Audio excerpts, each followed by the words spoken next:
이충재의 인사이트. 한동훈 대표. 아직도 윤 대통령 부하인가?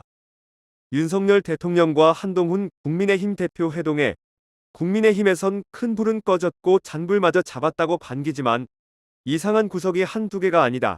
두 사람의 만남이라는데 대통령 비서실장이 그 사이에 끼었다. 독대인 듯 독대 아닌 희한한 장면이다. 윤 대통령 참모가 누구 손을 들지를 생각하면 회담의 결말은 보나마나다. 두 사람이 나눈 대화의 대부분은 과거 검찰 시절 회상이었다고 대통령실은 밝혔다. 윤 대통령이 주로 얘기를 했고 한 대표는 듣는 입장이었다고 한다.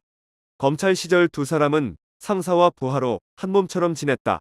윤 대통령은 그때의 화양연화를 떠올리며 한 대표에게 영원한 부하라는 사실을 각인시키고 싶지 않았을까. 호기 있게 출범한 한동훈호 열흘 무기력. 윤 대통령이 한 대표 독대 요청에 응한 건 권력의 역학구도를 분명히 보여주려는 계산에서였을 것이다. 자신이 한동훈보다 힘의 우위에 있음을 국민의힘은 물론 보수 지지층에게도 드러내려는 의도로 보인다.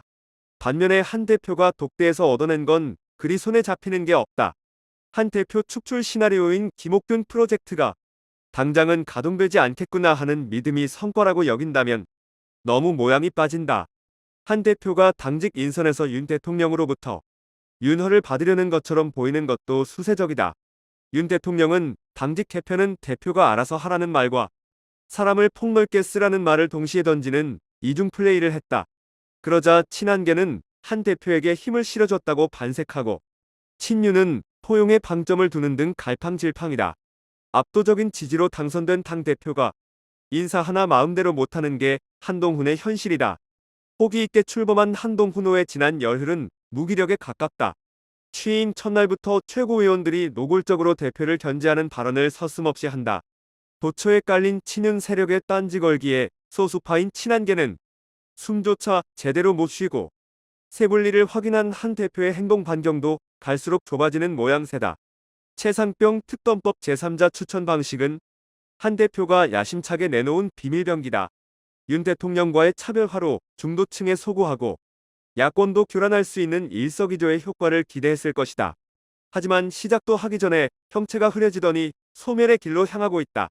한 대표는 입장이 달라지지 않았다고 하나 꼬박꼬박 당의 민주적 절차를 운운하는 건 약속 파기의 알리바이를 만들려는 속셈으로 비친다. 처음부터 진상을 규명할 의지가 있었는지도 의심스럽지만 친윤의 집단 반발의 역부족을 깨닫고 태도를 돌변했다고밖에 볼 수 없다. 자기 색깔을 잃어버린 한 대표는 어느덧 총선 당시의 비대위원장으로 돌아간 듯하다. 윤석열 정부 정책은 무조건 옹호하고 선거를 망친 2조 심판론을 다시 꺼내들었다. 국군정보사의 기밀 유출 사태를 엉뚱하게 더불어민주당의 간첩죄 반대로 몰아가는 행태는 영락없는 총선 때의 한동훈이다. 함량 미달의 이진숙 방통위원장을 두둔하고 정부의 방송 장악을 당연시하는 데서도 한동훈의 한계가 여실히 드러난다.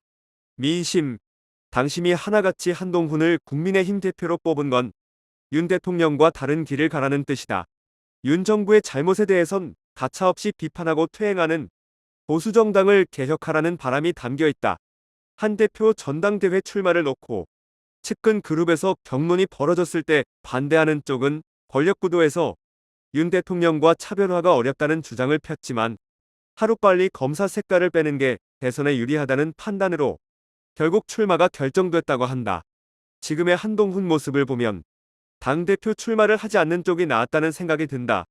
윤 대통령과 검사 공동체의 굴레에서 벗어나지 못하고 차별화에도 실패하면 한동훈의 존립 근거는 약해질 수밖에 없다. 한동훈이 여기까지 온 건 자신의 능력보다는 윤 대통령의 자책골 덕이 컸다. 이젠 한동훈만의 소신과 가치를 보여야 한다. 윤석열의 부하로 남아있는 한 한동훈에게 미래는 없다.